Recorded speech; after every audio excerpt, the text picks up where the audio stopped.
session. So with regards to produced water, the term is becoming increasingly more common. It contains high and variable levels of petrochemicals, salts, organics and nutrients, and therefore requires specific treatment.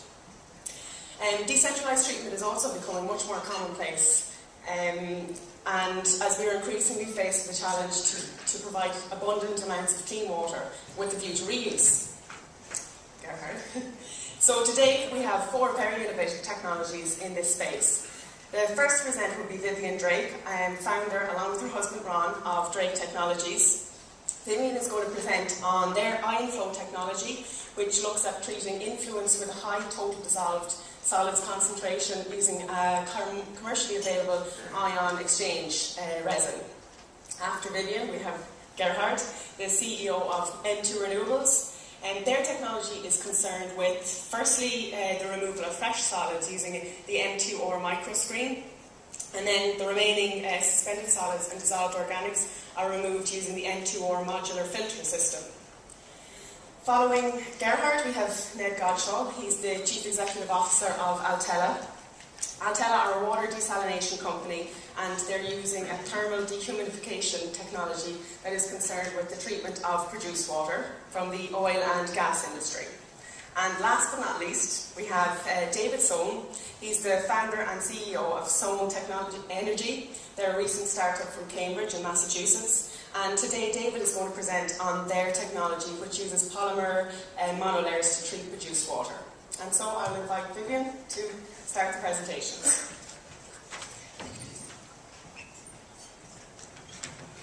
Good morning, everyone. I'd like to thank Eimear for the introduction, and I would also like to thank Paul O'Callaghan and Steve Cluse for the invitation to talk about our new technology. I am here, as Eimear said, as the COO and co-founder of Drake Water Technologies. We are located in Helena, Montana. Drake Water, the LLC, was formed in 2006 with some investment money from family and friends. That's how a lot of us get started.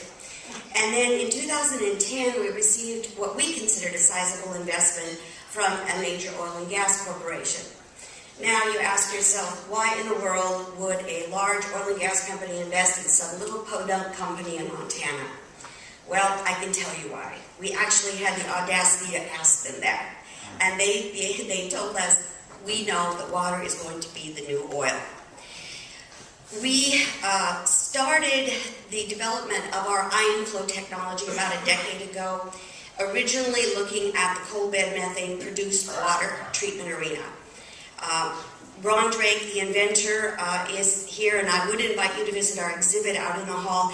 We actually have a working model of the technology. But this is not your grandmother's ion exchange. Instead of treating water or running water through ion exchange beds, which is a traditional ion exchange process, we actually dose resin to the water. We basically trick it. We're in the kinetic regime of treatment, not the equilibrium regime of treatment.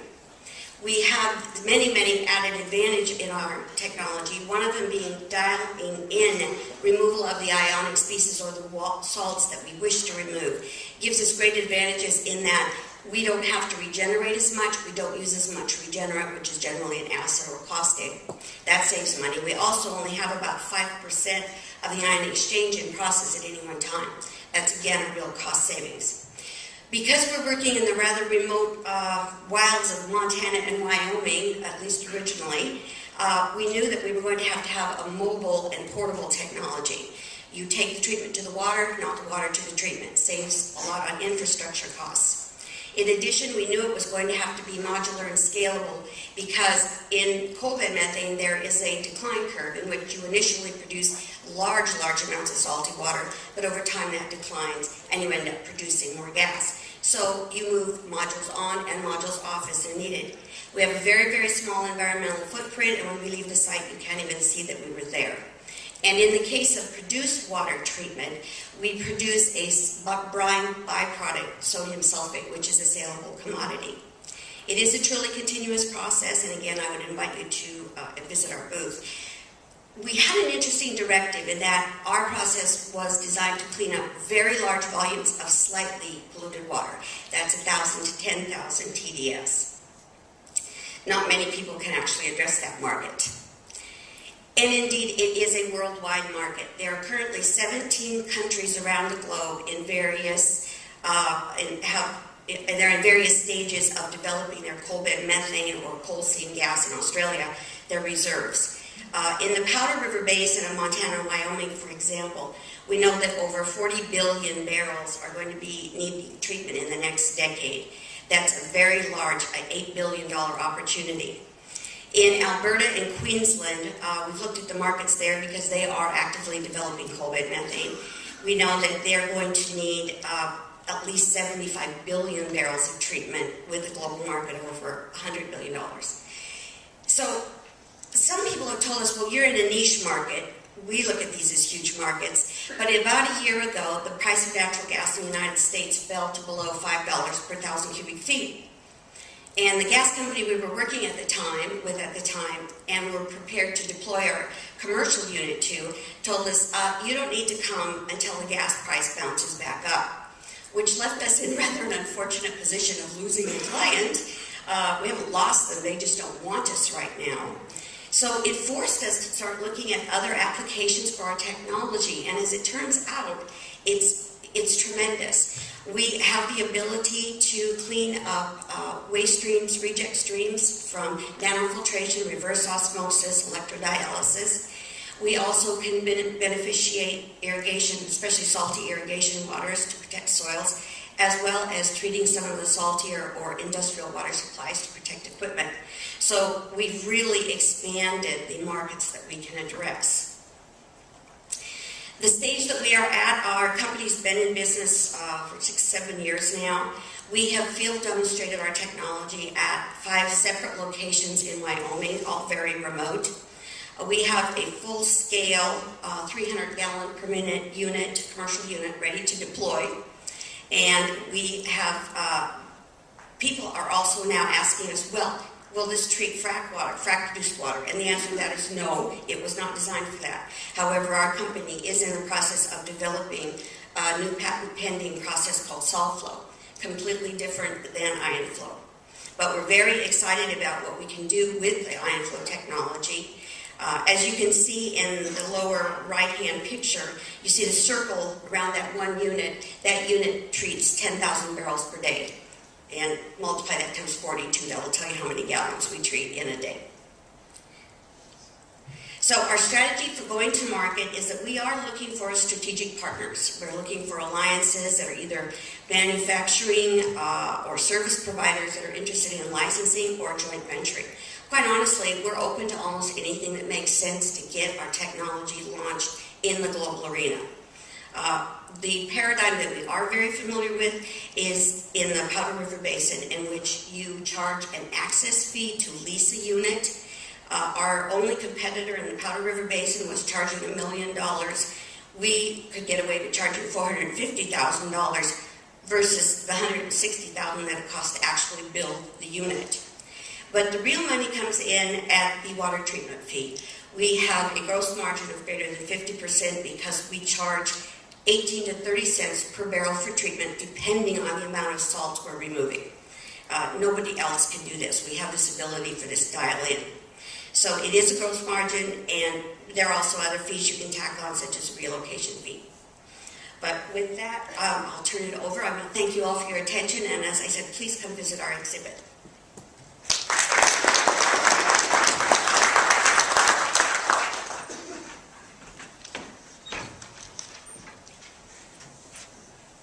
Thank you, Vivian. Good morning. Everyone is awake after most of you, I guess. I saw most of you at dinner last night. Thank you, Paul, Eimear, for putting this on together with IBF. It's a wonderful conference. Thank you all for coming. My name is Gerhard Forstner. I'm the CEO of a company, Renewables, based in Southern California, so around in the urban area. I have control, very good. So we talk a little bit about our technology, what we do. We got a very informed panel here, so I don't need to go too much into details about wastewater treatment, but I would like to propose to you who have not seen our technology or show you what we do differently to conventional technology. Our system really consists of 3 major components, if you will. The first one is what's called, Eimear introduced the micro screen. It's a 300 micron belt filter screen, which we use in lieu of clarification, primary clarification in a treatment plant, followed by a modified continuous backflow upstream media filters, CBAM filters, and to remove suspended solid mostly, and phosphorus, going into a biological treatment with the premise of removing the solids upstream of a wastewater treatment plant. You can really significantly reduce your footprint, you can reduce your energy requirements on the plant, and reducing your operational cost. The performance of our system, as typically as tested, has been screen plus the filters. We remove about up to 96% of the suspended solids. We remove phosphorus to non-detect levels, Ph.D. removal, just with the physical, mechanical, chemical step is about 35 to 40%. We take those solids which remove from the microscreen at the very first step. So you imagine you take the screen, and right after your bar screen you take the solids before they undergo biological transformation. Remove those solids, dewater them to about easily 35% dry solids. Take this material, which really very much looks like toilet paper for the most part. It's cellulose material which has a BTU value of 8,000 plus minus. And we take this material, dry it in a dryer to 80%, and then go into an ultra high temperature gasification process. And I go to the technical specialty in a little bit here. The company was founded by Ken Stedman in the late 90s, and the way he started was he had the license for the Dynascent. Most of you are familiar with the Parks and Dynascent CBAM filters, and he used the filter an hour north of here for really testing of heavy metal removers. So he used the filter, and he found he removes copper, zinc, also, oh, by the way, we removed phosphorus. And he said, wow, that would be great for wastewater treatment. What are we going to do that with the wastewater? Can we remove wastewater straight into the filter? And of course he tried it, he's an inventor. And the issues was obviously, you had large particles clogging up the filter. So he said, okay, I need to have a belt filter screen in front of it. And so he approached a company in Norway, Salsnes, the Salsnes filter, which was developed really for salmon farms. They used it for river sea outfalls, where they removed the debris, waste from salmons. And he said, that's a perfect combination. Let's use the filter with the first screen with the filter and see what it does. And that's how we started out really. And we found out the kinetics, uptake, biological activity.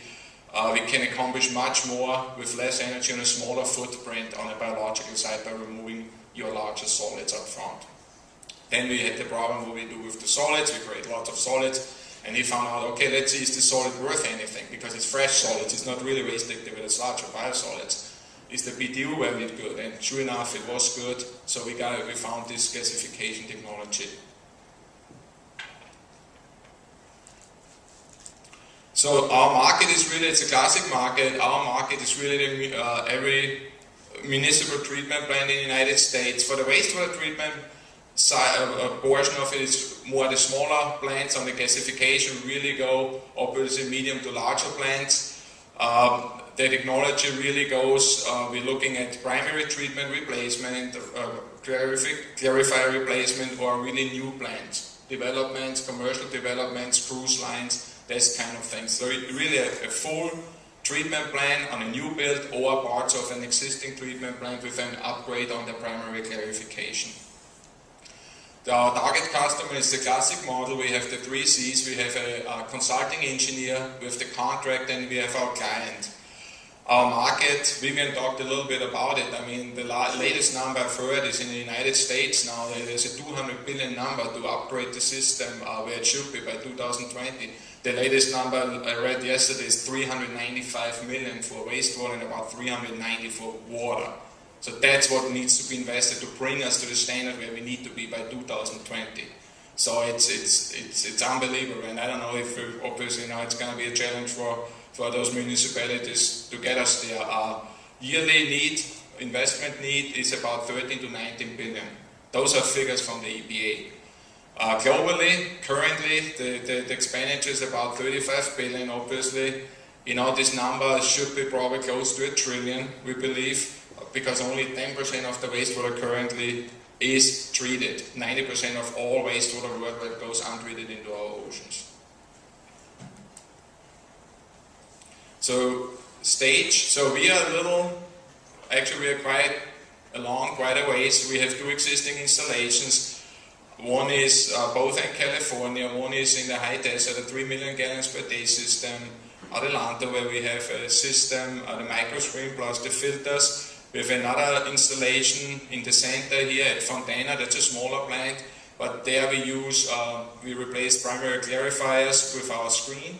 We go to a trickling filter, and from a trickling filter we go to a secondary filters. The water is used for cooling tower, or makeup for cooling towers for a steel mill. So the owner is Prologis, commercial warehouse operator.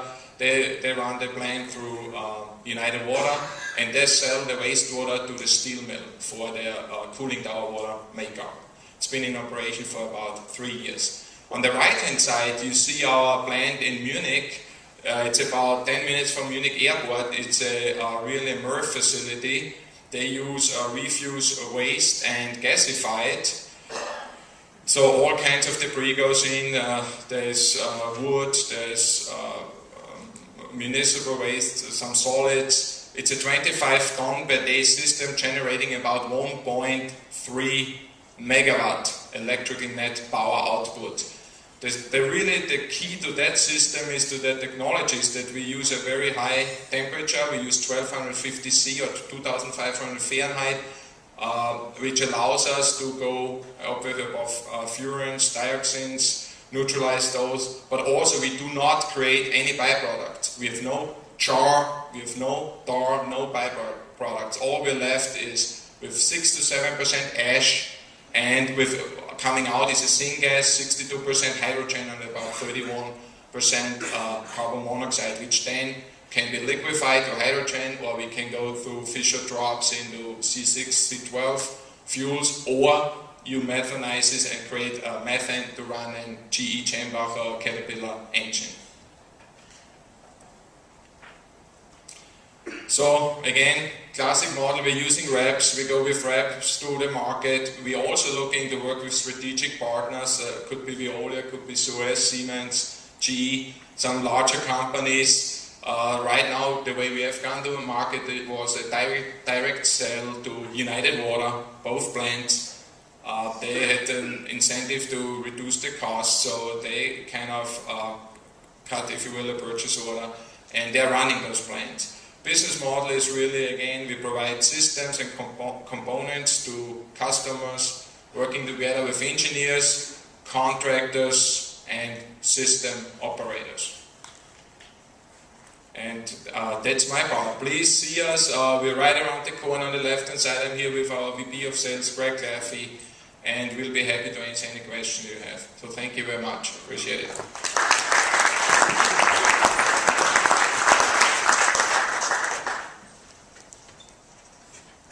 Good morning. My name is Ned Godshall, and I too want to thank Craig and Dr. Ruane for a kind invitation this morning. Before I get into the first slide and try to give you a brief overview of technology, I wanted to not start with technology and simply point out for the audience, because most of you are very sophisticated in municipal water, drinking water, but highlight the fact that this produced water varies from those markets in 2 general ways. First of all, Dr. Ruane mentioned one already. It's the most difficult water to treat probably in the world. It not only has very high TDS, we deal with, we start at 100,000 TDS. We concentrate typically to 150, 200, 300,000 TDS. But it's not only the salt, as Dr. Ruane mentioned, it has all sorts of contaminants in it. BTEX, volatiles, radionuclides. It's the most difficult water to treat economically. And the second point, though, is why on earth would we have started Altela 6 years ago to set out to deal with the most difficult water in the world, is because of the price point, which is the second point I want to leave you with. If you remember nothing else, for those of you not familiar with the produced water market, as I get on a later slide, that typically, and unlike the municipal water price points where you're at maybe 1/10 of a penny a gallon or 1/100th of a penny a gallon, these oil and gas producers, our clients, typically think in terms of paying you 20 cents a gallon, 30 cents a gallon. So it's 2 orders of magnitude higher price points. So that basically, at Altela, we got started because we're what we call flaming capitalists. That's like John Dillinger said, produced water treatment is where the money is, like John Dillinger when asked about robbing banks, why do you do that? That's difficult too.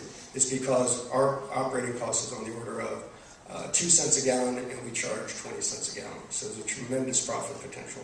So if you remember only those 2 things, that's what I'd like to leave you with, as understanding the produced water market is very different from most water treatments.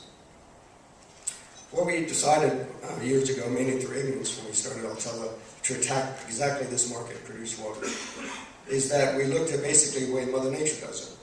Mother Nature, if you think about it, when it's raining here in the Bay Area today, that water comes from the ocean, unpotable, so we all know that. But extend the analogy, think about it, it really doesn't matter if you run outside and catch a raindrop on your tongue. It really doesn't matter if that water came from a very, very polluted part of the ocean. So Mother Nature does 2 things very well, and we mimic that. She evaporates water. Note that when she does off of the surface of the ocean, that's the act of desalination right there. And she also does it not using electricity, which is the way we all do it, man. Either if you're talking about a membrane-based process like reverse osmosis, or the more conventional technologies of thermal distillation like MVC, MSF, MED, if you're familiar with those acronyms. All of those technologies, man-made by man, use pressure. And because if you use pressure, you need a pressure vessel. If you have a pressure vessel, you're going to need to make that out of metal to contain that pressure. So you have innately a very high CapEx because that metal, now is the kind of the dumbest thing to put next to that, is brackish, corrosive water. And so your CapEx goes up very high innately in all water desalination technologies because that metal has to be made out of very exotic materials. Mother Nature doesn't stop right there. Let's look at the OpEx side as well. If you use pressure, again, you need a pressure pump. And there's only one form of energy that runs a pressure pump, and that's electricity, which happens to be, according to the second law of thermodynamics, the most expensive form of energy we have as man. Mother Nature does not desal water. And if you follow the analogy and get back to the oceans, she's been doing it perfectly for 4.5 billion years using no electricity. So we mimic that by simply copying her process of evaporating water off the ocean and condensing it back on the other side of a 200 micron thick piece of plastic. So because we don't use pressure now, we've kind of set the world on end, at least in the desal world, and we said let's use plastic, which doesn't corrode, doesn't foul, and is very, very inexpensive.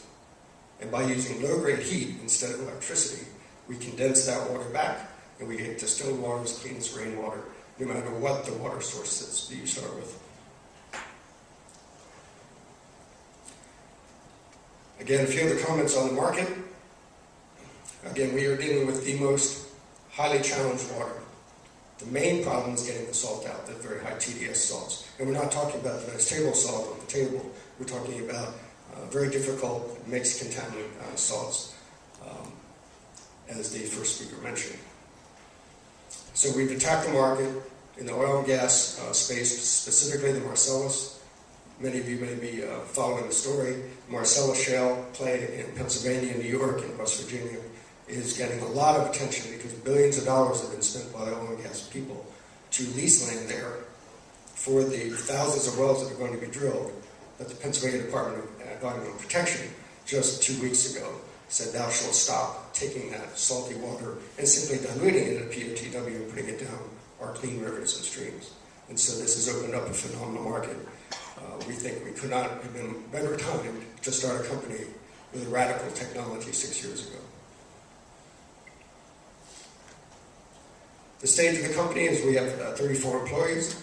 We manufacture this unique thermal distillation desalination process using inexpensive plastic. By the way, it's the same plastic you see in disposable signs, real estate signs, and for political purposes. That same inexpensive plastic is what we make our product with, and therefore, as I said, we innately have a very, very low CapEx business or product. We also uniquely, when we started the company, knew that the other half of the problem was not just technology solution, but the permitting process, the regulatory process. We had national labs at every university, and oil and gas customers. Everyone said you can't clean up this water to drinking water standards. It's just too dirty. You can't put it on the ground. And so, because we didn't know any better, we went and did it. And so we had the first ever permits in states of Colorado, Pennsylvania, New Mexico, river-based. We formed a number of important strategic partners with those oil and gas companies, and we are now operating our first plant in Pennsylvania. It does about 100,000 gallons a day. It's 2,400 barrels a day for the oil and gas people in the room. And we're licensing and building our second plant, and that's our strategy going forward. We are a service-based business model for the simple reason that the oil and gas companies, our clients, our customers, really don't want to be in the business of buying witches. They just want to extract that oil and gas out of the ground in places like the Marcellus and the Piceance Basin of Colorado. And so we provide them the service. So if you think about it, their way of dealing with this problem right now is to hire a guy who brings an 18-wheeler truck and trucks it away. At the end of every month, they write him a check. We made it easy for them to adopt our technology by doing the same thing. We provide the service as well as we become a manufacturing company. And with that, be happy to chat with anybody after the session. Thank you.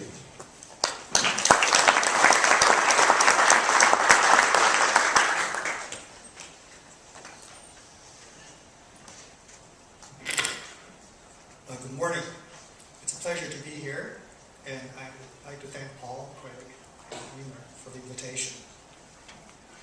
I'd like to talk to you about Soane Energy. We are a clean tech company operating in the oil and gas sector. So clean tech for fossil fuel sounds like an oxymoron, but there's a lot of potential contributions that one can use by bringing cutting-edge science to a stodgy industry. Well, what is the butter knife? Instead of using chainsaw, which could be implied as, say, centrifuge, high-pressure vessel, high-energy distillation, for example, or huge banks of RO membranes, we try to look at the problem microscopically. Our butter knife is really nanoscopic. In fact, we use a pair of polymers that could be best described as two halves of a molecular Velcro. They like to find each other and they bind to each other very well. One we call activator, and the activator has functions of homing in and latching onto very, very small particles, colloidal particles, gelatinous particles, bacteria, even multivalent salt ions. The other half of the Velcro is what we call tether. Tether has a function of homing in onto heavy particles like sand, like pulp, like DE. So we use the activator to sequester fines, to sequester ions in a dirty solution, like a sludge. And we use the refuse, the coarse refuse of mining operation. In the case of oil sand in Canada, tar sand, there's a lot of sand. We can use pulp as a heavy particle. And when the two streams are separately treated, they're brought together just by a simple mixing tank. Something magic happens. The sludge that you see on the lower left-hand side, that's like a brown pea soup, can be immediately clarified in a matter of a few minutes while the water is still hot, allowing you to return the hot water back to the beginning of an extraction process. And the solid, which is consolidated, we call the ATA solid. The big particle we call anchor drags this small substance out of the solution into a consolidated solid. In a matter of a very short time, one could walk on this solid, one can drive a truck over it. So it's using chemistry to do mechanical engineering things. We have two markets we're addressing in the oil and gas field. One is the Canadian oil sand. This is a gigantic problem. The legacy ponds are 70 kilometers square, visible from space, toxic to wildlife. The lifespan of this can be hundreds of years if I'm mitigated. And every day in the current operation, 10 million barrels is discharged into the sand. You can see this pipe discharging this brown pea soup into the tailings pond, together with the lost heat, as you can see as the scene. There are a lot of operators. Oil price right now is over $100. It's a very profitable business. We believe we can use standard mixing tanks, standard settling tanks, pumps, to accomplish very rapid separation, not only to remediate the produced water today, recycling the heat back to the beginning of the extraction process to form a closed loop, but also in the long term to remediate legacy ponds. The operators today have on their books billions of dollars in reserve to remediate these ponds. You can imagine the technology can be used for not only oil sands, but also coal mines, mineral mines, all kinds of phosphate, for example, potash mines, a lot of mining operations as well. According to our very simple calculation, even at the use level of ppm, tens of ppm of polymer, because the polymer is tethering onto particles as a monolayer, just polymer sales potential could be in the billions of dollars to remediate all the ponds. So this is a very big problem. The second area we're addressing is a new emerging area. As you know, that the United States has discovered a lot of gas in reserve, thanks to horizontal drilling and thanks to hydraulic fracturing. But hydraulic fracturing uses a tremendous amount of water. I think it's something on the order of 8 trillion gallons per year being used. The flowback water is contaminated. We sequester only the pivotal contaminants, such as ferrous, bacteria, soluble oil, suspended colloidal solids. We allow salt, monovalent salt, to be returned to be made up with fresh water. Because hydraulic fracturing with slightly briny solution can preserve the well formation without swelling. So there are double advantages of not using what we call the boil the ocean approach to treat hydraulic fracturing flowback. We've done some pilots. You see on the lower right-hand side, the brackish water, brownish, after our remediation becomes clear. Not drinkable yet, but can easily be reused for refracturing. Stage of development in oil sands, we're doing 2 pilots in 2011. These scales are on the order of Olympic-sized swimming pools. The gangway we hope to fill with a consolidated solid. You can walk on it. Very exciting opportunity for us. We thank the Canadian government for contributing to the funding of all stages of the development. Frac water, we've done 2 pilot demonstrations successfully in 2 different locations. We have secured a strategic partner for commercialization with us.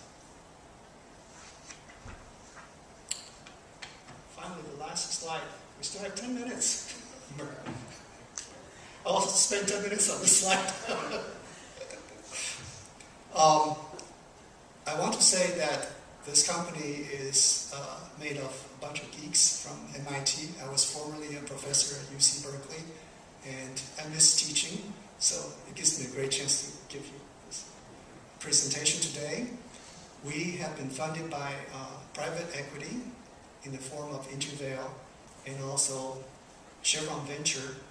Chevron has been a very big supporter of us, and we're hoping to deploy our technology to remediate ponds owned by Chevron one day, sooner or later. In addition to water treatment, this is really a company comprising chemists and chemical engineers. We have filed more than 50 patents. There will be a tsunami of patents coming out in a few years, not only on water, but also in a variety of chemical uses for the oil field services sector, as well as enhanced oil recovery.